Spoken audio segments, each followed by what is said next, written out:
Amém, queridos. Obrigado. Podem se sentar.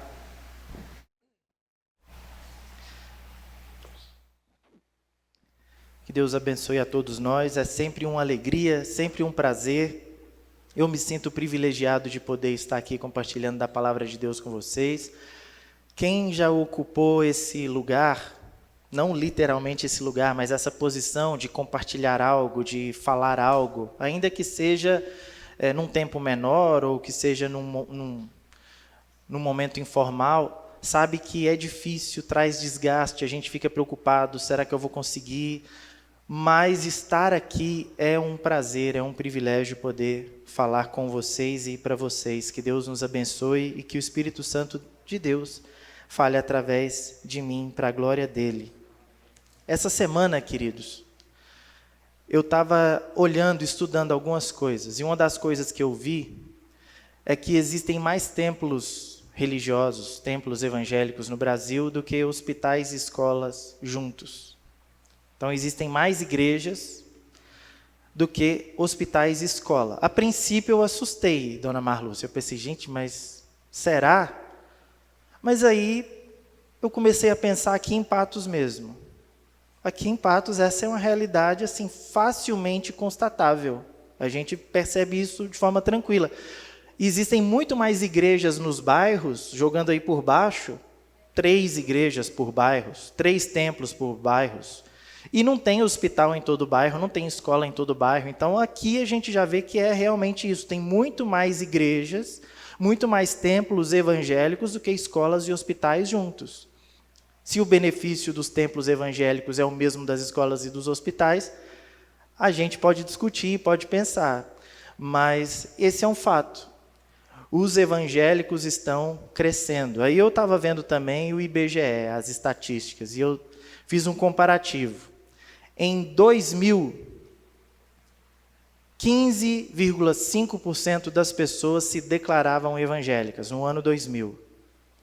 15,5% das pessoas se declaravam evangélicas. 10 anos depois, um outro censo, 2010.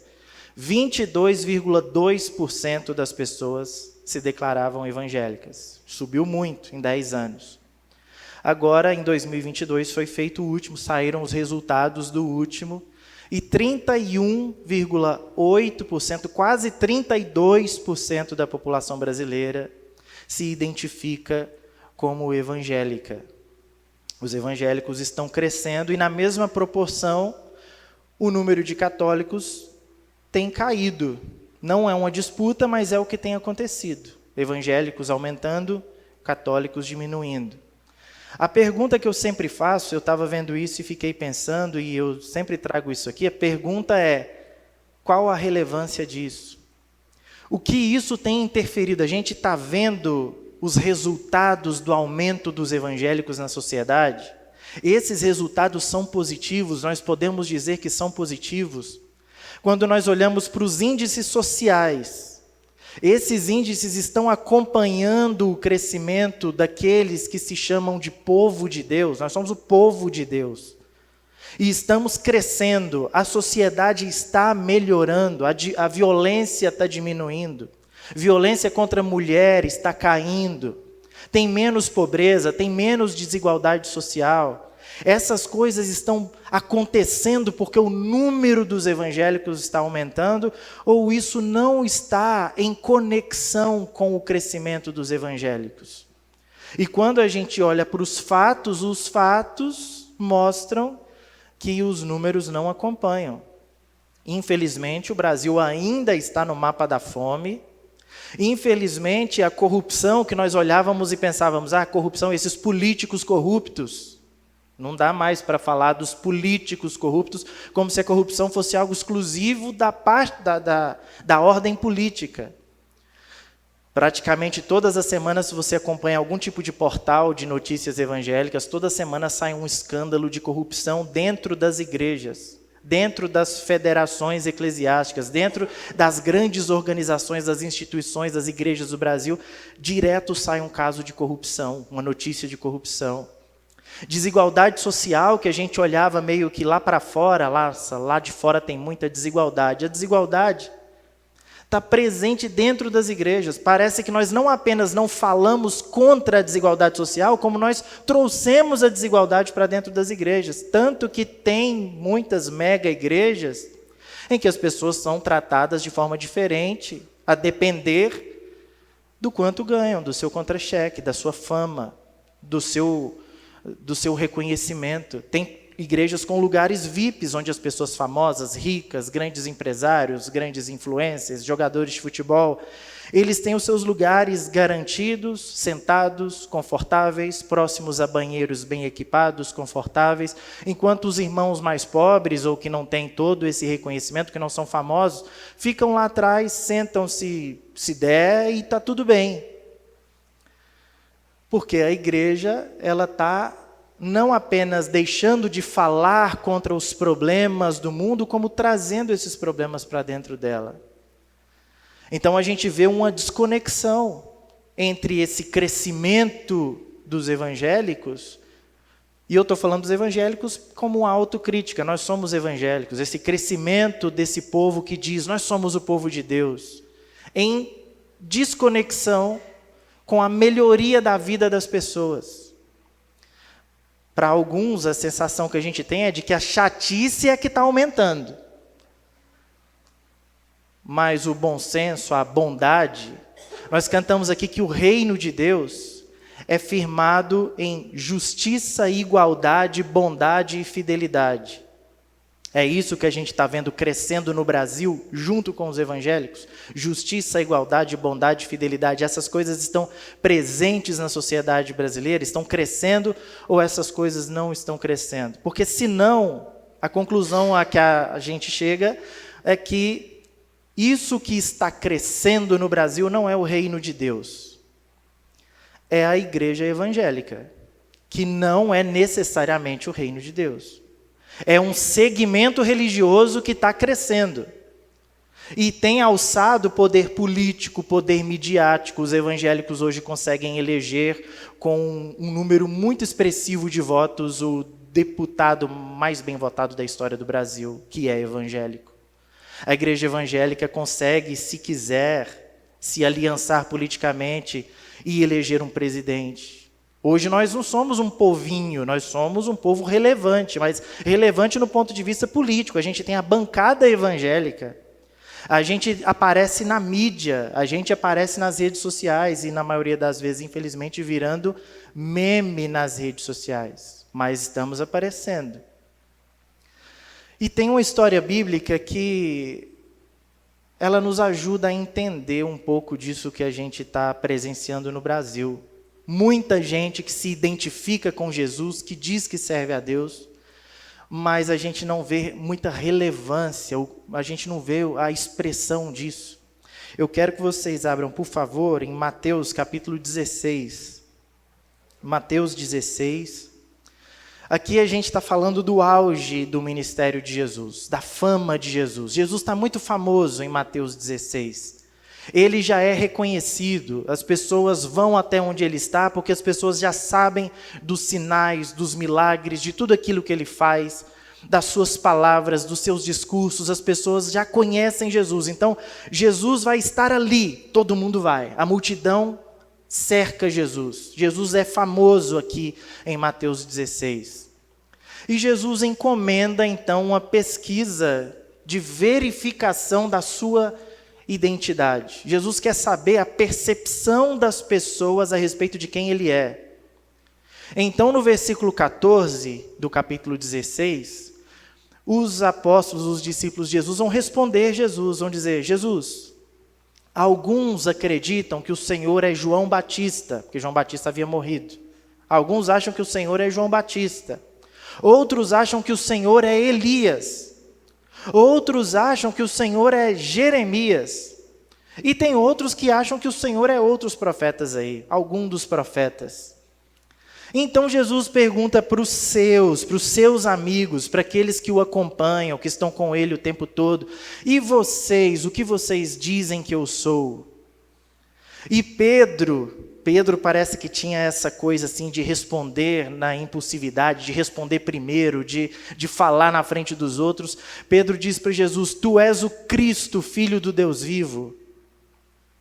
E Jesus fica impressionado com a resposta de Pedro e fala assim: Pedro, isso que você falou não foi fruto simplesmente do seu pensamento. Não foi uma conclusão a que você chegou depois de ter refletido e meditado bastante. Isso aí que você falou, só Deus, o Pai, pode ter revelado para você.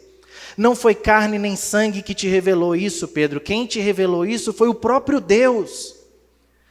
E eu imagino que Pedro deve ter ficado todo orgulhoso, porque ele gabaritou a questão, ele respondeu corretamente a pergunta que Jesus havia feito. Eu sou professor e às vezes eu estou conversando e levanto alguns questionamentos, levanto algumas questões para os alunos participarem da aula e responderem também. E quando alguém responde assim de forma pertinente, uma resposta boa, e eu falo, nossa, excelente resposta e tal, eu vejo que o cara, que a menina, eles ficam satisfeitos assim, nossa, eu respondi certinho. A gente gosta, quando a gente responde uma coisa certa, assim, a gente se sente bem. Eu imagino que o Pedro se sentiu muito bem por ter respondido isso. E agora eu gostaria de ler a partir do verso 21, Mateus 16, 21. Desde aquele momento, que momento? O momento em que Pedro identificou corretamente Jesus. Tu és o Cristo, Filho do Deus vivo. Depois que Pedro disse isso, desde aquele momento, Jesus começou a explicar aos seus discípulos que era necessário que ele fosse para Jerusalém e sofresse muitas coisas nas mãos dos líderes religiosos, dos chefes dos sacerdotes e dos mestres da lei, e fosse morto e ressuscitasse no terceiro dia. Então Pedro, chamando-o à parte, começou a repreendê-lo. Então vocês imaginam Pedro cheio de moral, porque ele tinha respondido uma coisa certa. Deus havia revelado uma coisa para o Pedro e ele respondeu corretamente. O Pedro cheio de moral, ele chama Jesus no canto e fala assim, Jesus, vem cá. E começa a repreender Jesus. Você se imagina dando um esporro em Jesus, dando uma bronca em Jesus? O Pedro fez isso. E ele disse, nunca, Senhor, isso nunca te acontecerá. Jesus virou-se e disse a Pedro, para trás de mim, Satanás. Você é uma pedra de tropeço para mim e não pensa nas coisas de Deus, mas nas coisas dos homens. Parece que Jesus ficou muito irritado com o que Pedro falou aqui. A resposta de Jesus é muito dura. Para trás de mim, Satanás. Você está se colocando como uma pedra de tropeço. Você quer se colocar como um empecilho para mim. Então Jesus disse aos seus discípulos, se alguém quiser acompanhar-me, negue a si mesmo, tome a sua cruz e siga-me. Pois quem quiser salvar a sua vida a perderá, mas quem perder a sua vida por minha causa a encontrará. Pois que adiantará o homem ganhar o mundo inteiro e perder a sua alma? Ou o que o homem poderá dar em troca da sua alma? Pois o Filho do Homem virá na glória de seu Pai com os seus anjos, e então recompensará a cada um de acordo com o que tenha feito. Essa é uma cena muito interessante de o mesmo cara que recebeu um elogio de Jesus, o Pedro, que falou uma coisa tão bonita da parte de Deus, que recebeu uma revelação de Deus, num outro momento ele vem empolgado e fala, Jesus, chega aqui. Que negócio é esse que o senhor está falando aí? Como diz o outro Pedro ali, o nosso Pedro aqui. Você é louco, não compensa, Jesus. O senhor ir para Jerusalém, que papo é esse? Sofrer nas mãos dos seus algozes, dos líderes religiosos. Agora que a sua popularidade está em alta. O senhor acabou de bater 1 milhão no Instagram, o TikTok do senhor está voando, o YouTube acabou de ser monetizado. Agora que a gente tem tudo para voar, vamos expandir. Jerusalém está lá o covil de cobra, não vamos para Jerusalém não, vamos para fora de Israel, vamos expandir. O Senhor está querendo ir para Jerusalém para dar essa guinada, para sofrer, para morrer, o Senhor está doido. E a resposta de Jesus para Pedro, apesar de que Pedro estava tentando proteger Jesus, mas a resposta de Jesus para Pedro é, para trás de mim, Satanás. Jesus fica muito irritado com Pedro se colocando diante dele, com Pedro marcando as coisas para ele. Não vai acontecer isso, o Senhor não pode fazer isso. E Jesus diz: para trás de mim, Satanás. É interessante porque, às vezes, a gente pensa que Jesus diz: sai daqui, Pedro, some daqui, diabo. Mas não é isso que Jesus está dizendo. Ele é claro: para trás de mim, Satanás. Não é que Pedro estava possesso, cheio de um espírito maligno, possuído por um demônio. Não, Satanás é uma palavra que significa adversário. Pedro estava se colocando como um adversário do reino de Deus. E por isso Jesus diz: você está sendo Satanás para mim, para trás de mim, Pedro. Coloque-se no seu lugar, que é atrás de mim. Você não marca para onde eu devo ir, o que eu devo fazer. Fique atrás de mim. E com base nisso eu gostaria de falar sobre 3 coisas que nós aprendemos aqui no discipulado de Jesus. Quem quer andar com Jesus, quem quer ser discípulo de Jesus, nós precisamos ficar atentos a 3 coisas. A primeira, que já está clara, já está posta aqui, é que no caminho de Jesus, quando nós andamos com Jesus, nós queremos ser discípulos de Jesus, a nossa posição é atrás de Jesus. Nós não somos seguidores de uma ideia, nós não seguimos uma teologia, nem sequer nós seguimos um livro, nós seguimos uma pessoa, nós seguimos Jesus Cristo. E a nossa posição ao seguir Jesus Cristo é atrás dele, seguindo os passos dele, como nós cantamos já naquela música, o nosso general é Cristo, seguimos os seus passos. É seguindo os passos de Jesus, é aqui que é a nossa posição. Ele direcionando e nós indo atrás. Acontece que os passos de Jesus caminham na direção do sofrimento, da dor, do desprezo, da cruz, da morte. Jesus vai na direção de Jerusalém, Jesus vai para morrer, ele vai para a sua morte. E nós, discípulos de Jesus, também caminhamos para a morte, para a negação das nossas vontades, para não fazermos aquilo que nos der na telha. Nós vamos na direção de Jesus. E se Jesus vai para lá, nós vamos para lá. Muitas igrejas, muitas pessoas querem servir a Jesus, querem trilhar os seus próprios caminhos, querem andar de acordo com as suas próprias vontades, e o chamado aqui é para nós andarmos após Jesus. O versículo 24, aqui na NVI fala: quem quiser acompanhar-me. Outras versões dizem: quem quiser vir após mim. É depois dele, é ele indo na frente e nós indo atrás. E isso direciona a nossa vida, a nossa espiritualidade. Se Jesus era essa pessoa que abraçava, que acolhia, que amava, que trazia junto, nós temos que ser também. Se Jesus tinha essa postura de amar, de trazer para perto, de se doar, essa também deve ser a nossa postura, porque nós seguimos os seus passos. É Ele na frente e nós atrás. Nós somos chamados a seguir os passos de Jesus, a andar após Jesus. Mas uma outra coisa que a gente aprende aqui é que, além de nós andarmos com Jesus, sermos discípulos de Jesus, andando bem atrás dele, nós precisamos seguir Jesus do jeito de Jesus, da forma como ele quer ser seguido. E como ele quer ser seguido, o versículo 24 diz: quem quiser vir após mim, porque você não é obrigado, mas se você quiser, negue-se a si mesmo, tome a sua cruz e siga-me. Se você quiser me seguir, tem um jeito de me seguir, é do meu jeito, Jesus diz a nós. Se você quiser andar após mim, é da forma como eu determino, é tomando a sua cruz e seguindo-me, é assim que é para me seguir. Eu estava essa semana também estudando uma outra coisa que entra em conexão com isso que a gente está falando aqui agora. Eu estava estudando um pouco sobre a Ku Klux Klan.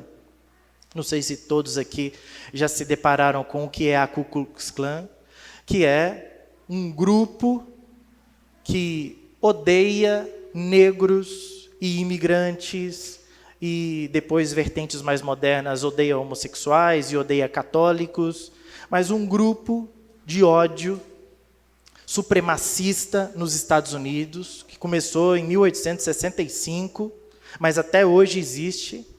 E eu estava estudando um pouco esse grupo, tentando entender o que levou essas pessoas a fazerem as barbaridades que eles faziam e fazem, que é assassinar e causar violência a pessoas negras, incendiar a casa de negros com as pessoas dentro, e a mesma coisa com imigrantes, especialmente judeus, e outros grupos minoritários. E eu estava estudando um pouco a história deles, e me chamou muita atenção que uma das definições da Ku Klux Klan é assim: é um grupo de ódio de base protestante. É um grupo de ódio de base protestante. O primeiro critério para você ser da Ku Klux Klan é ser branco. Primeiro critério, branco. Segundo critério, ser evangélico. É um grupo que lê toda a Bíblia a partir de um olhar supremacista e interpreta a Bíblia toda a partir de um olhar racista. E eles praticam aquilo que eles defendem. E eu fico pensando assim, essas pessoas, Jesus olhando para elas e dizendo: eu nunca falei nada disso.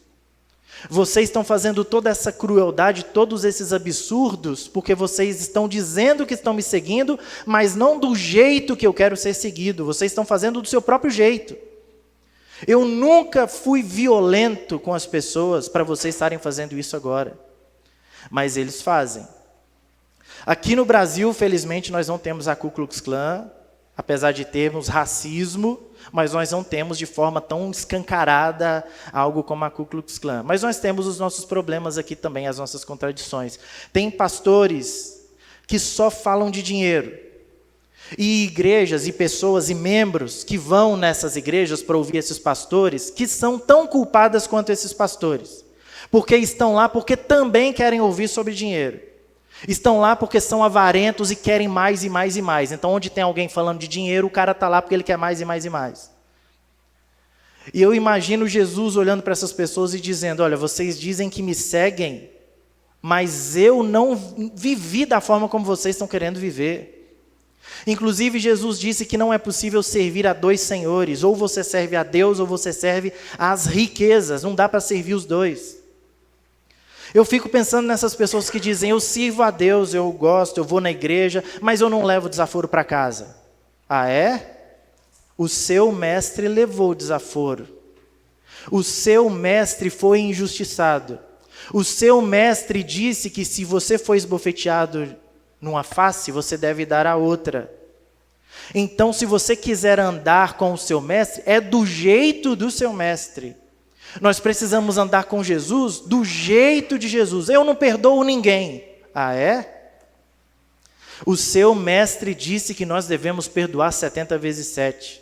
Esse que você diz servir, disse que se uma pessoa pecar contra você 7 vezes no mesmo dia, e nas 7 vezes ela vier te pedindo perdão, você deve perdoar as 7 vezes. Se nós quisermos seguir a Jesus, tem que ser do jeito de Jesus. Ele estabelece os critérios, Ele dá o ritmo, Ele direciona o caminho, é do jeito dele. Mas por fim, uma outra coisa que nós aprendemos com essa passagem é que, para sermos discípulos de Jesus, nós temos que andar atrás de Jesus, caminhando do jeito de Jesus, mas sem nos esquecer que nós andamos sempre na companhia de Jesus. É bonito como o versículo 24 diz, porque ele diz: quem quiser me acompanhar, na NVI, quem quiser me acompanhar, negue-se a si mesmo. Quem quiser vir após mim, quem quiser que eu seja sua companhia de vida. Se você quiser me acompanhar, se você entende que eu sou um bom guia, se você quiser me obedecer e me acompanhar, então venha, porque é andar comigo. Não é seguir a Jesus como nós seguimos jogadores de futebol, clubes de futebol, atores, atrizes, grandes personalidades, que a gente segue, a gente dá um follow lá no Instagram à distância. Nunca vi o Messi na vida pessoalmente, mas sigo, está lá o meu seguir. Não é assim que Jesus quer ser seguido. Jesus quer ser seguido na companhia dele. É nós seguindo Jesus junto dele. É andar após ele, ele andando e nós bem aqui atrás. É ele andando e cuidando da gente. É ele andando e direcionando os nossos passos. E quando nos faltar forças, ele vai nos carregando e nos ajudando. Tem um pastor que eu já tive, ele tinha um ditado, ele dizia assim, ele dizia para Jesus, Jesus, dá os seus pulos que eu estou dando os meus. E a hora que eu não conseguir pular mais, o Senhor pula por nós dois. E eu acho isso interessante porque andar com Jesus é isso, é Jesus caminhando e eu andando atrás, Jesus indo e eu andando atrás. Mas às vezes me falta força, às vezes me falta fé, às vezes me falta confiança. Como aquele pai que chegou desesperado com um filho epilético que se jogava na água e no fogo, e Jesus disse que faria algo pelo menino, e o pai dele diz, eu creio, mas me ajuda na minha falta de fé. Às vezes nos falta fé na caminhada, nos falta crença, nos falta acreditar que algo vai acontecer, e nesses momentos é porque nós estamos com Jesus, que Ele nos sustenta, que Ele nos segura pela mão e diz, vem meu filho, você não está conseguindo mais, mas eu te carrego, vem cá, e Ele nos toma no colo e nos carrega, porque nós estamos seguindo a Jesus, na companhia de Jesus, com Ele. A promessa que Jesus fez para nós é uma promessa de companhia. Eis que eu estarei com vocês todos os dias até a consumação dos séculos. Todos os dias, até o mundo acabar, eu estarei com vocês. Promessa de companhia. O Espírito de Cristo está dentro de nós e nós vivemos nessa certeza. Eu oro a Deus para que Deus nos abençoe, para que a nossa caminhada com Jesus seja atrás de Jesus, para nós não nos colocarmos como empecilhos, que seja do jeito de Jesus e na companhia de Jesus. Se você puder ficar de pé para nós orarmos.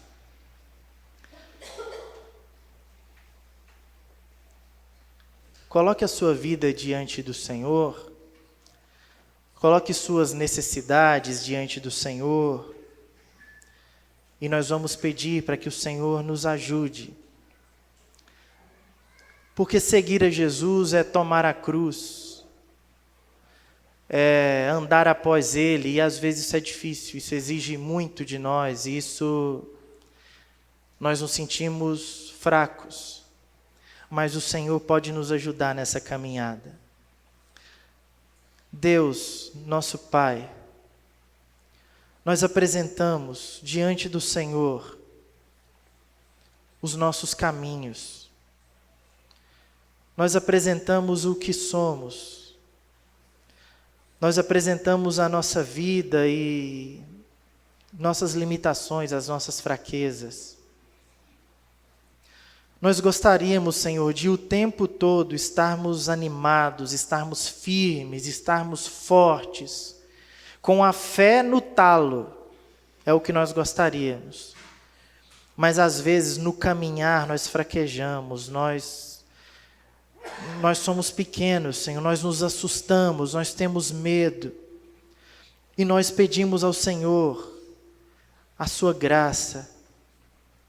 Nós não queremos ser estatística, Jesus. Nós não queremos ser só mais um número. Não permita, Senhor, que essa comunidade, que essa igreja seja só mais um número, mais um templo aberto, mais uma quantidade de pessoas que alimentam estatísticas. Nós queremos trazer de fato os sinais do reino de Deus. Nós queremos, Senhor, viver como discípulos do Senhor. E queremos ser conhecidos pelas coisas que o Senhor era conhecido. Nós queremos ser perseguidos, se for necessário, pelos mesmos motivos pelos quais o Senhor era perseguido. Nós não queremos ser mal falados por nossas práticas desonestas, por nossa índole ruim. Se alguém for falar mal de nós, que seja pelo evangelho da cruz de Cristo que nós carregamos. Senhor, ajuda-nos a percorrer o caminho do Senhor, do jeito do Senhor. nos submetendo à sua vontade, à sua maneira, nos submetendo ao seu olhar. Nós não queremos olhar para as pessoas com um olhar de ódio, com um olhar de preconceito, com um olhar de amargura. Nós queremos olhar para as pessoas com um olhar de amor, com um olhar que chama para perto, um olhar que abraça, um olhar redentivo. Senhor Deus, e não nos deixe perder de vista que nós andamos com o Senhor, que o Senhor está conosco. E o Senhor nos ajuda nas nossas fraquezas, e mesmo quando nós não sabemos orar, o Espírito do Senhor intercede por nós com gemidos inexprimíveis. Obrigado pela sua companhia, Jesus. Obrigado pela sua presença que nos fortalece no dia mau, que está conosco no dia difícil. Que o Senhor nos abençoe e nos ajude a caminharmos contigo como igreja, em nome de Jesus. Amém.